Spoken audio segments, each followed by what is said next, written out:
আগামী বছর ২০২৬ বিধানসভা নির্বাচন। সেই বিধানসভা নির্বাচনের আগে রাজ্য সরকার কি আবার বড় রকম একটা আঘাত পেতে চলেছে? কেন এরকমটা বললাম? কারণ ২০১৬ র যে ২৬,০০০ চাকরি বাতিলের মামলা সম্পূর্ণরূপে বাতিল করে দিয়েছিল সুপ্রিম কোর্ট।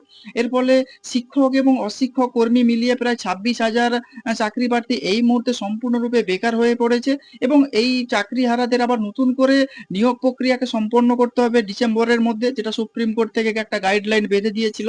এইবার কি প্রাথমিকের যে ৩২,০০০ শিক্ষক, সেই ৩২,০০০ শিক্ষকের কি চাকরি এইবার বাতিল হতে চলেছে? প্রাথমিকের ৩২,০০০ শিক্ষকের চাকরি বাতিল মামলায় কলকাতা হাইকোর্টের তৎকালীন বিচারপতি অভিজিৎ গঙ্গোপাধ্যায়ের ভূমিকা নিয়ে প্রশ্ন তুলল রাজ্য এবং তার বিচার পদ্ধতি নিয়ে প্রশ্ন তুলেছেন রাজ্যের অ্যাডভোকেট জেনারেল কিশোর দত্ত। বৃহস্পতিবার প্রাথমিকের মামলার শুনানিতে বিচারপতি তপব্রত চক্রবর্তী এবং বিচারপতি ঋতব্রত কুমার মিত্রের ডিভিশন বেঞ্চে তার বক্তব্য, তখনকার সিঙ্গেল বেঞ্চের বিচারপতি সঠিক বিচার পদ্ধতি মেনে বিচার করেনি বলে তিনি অভিযোগ করেন এবং শুনানির পদ্ধতি নিয়ে একাধিক প্রশ্ন রয়েছে। সিঙ্গেল বেঞ্চে সকলকে বলার সুযোগ দেয়নি বলে অভিযোগ করেছেন।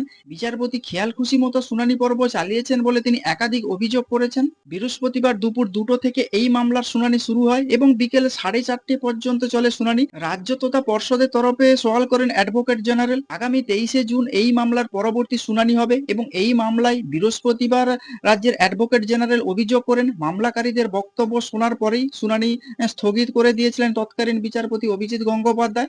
তারপরে পর্ষদের কাছে পাল্টা হলফনামা তলব করেছিলেন, অথচ আগে সেই একই আবেদন তিনি বাতিল করে দিয়েছিলেন। অ্যাডভোকেট জেনারেলের উদ্দেশ্যে ডিভিশন বেঞ্চের মন্তব্য, কেন এখন এই দাবি করা হচ্ছে? আপনারা তখন তা মেনে নিয়েছিলেন, পরে এখন না তার বিরুদ্ধে কথা বলছেন। প্রাথমিকের চাকরি বাতিলে তৎকালীন বিচারপতি অভিজিৎ গঙ্গোপাধ্যায়ের রায় ঘোষণার পদ্ধতি নিয়ে প্রশ্ন তোলেন অ্যাডভোকেট জেনারেল এবং তিনি বলেন যে শুনানির শেষের পরের দিনই রায় ঘোষণা করে দিলেন, এত তাড়াহুড়ো কিসের ছিল? এবং তিনি আরো এক উদাহরণ পেশ করেন বিচারপতির সামনে।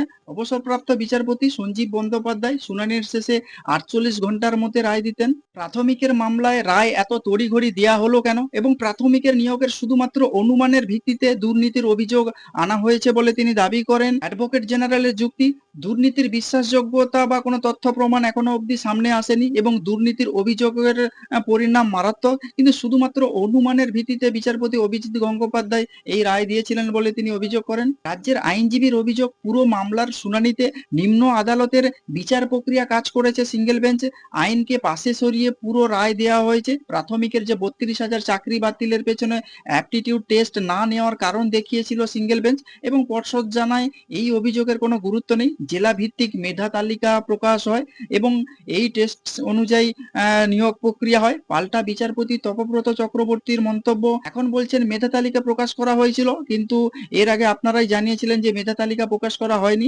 আপনাদের কোন অবস্থান সঠিক? এছাড়া এই মামলার শুনানিতে পর্ষদের উদ্দেশ্যে ডিভিশন বেঞ্চ প্রশ্ন তোলেন, উত্তরপত্র বা ওএমআর শিট মূল্যায়ন বাইরের সংস্থাকে কেন বেছে নেওয়া হয়েছিল এবং কিভাবে মূল্যায়নের বরাদ্দ পেত এই সংস্থা?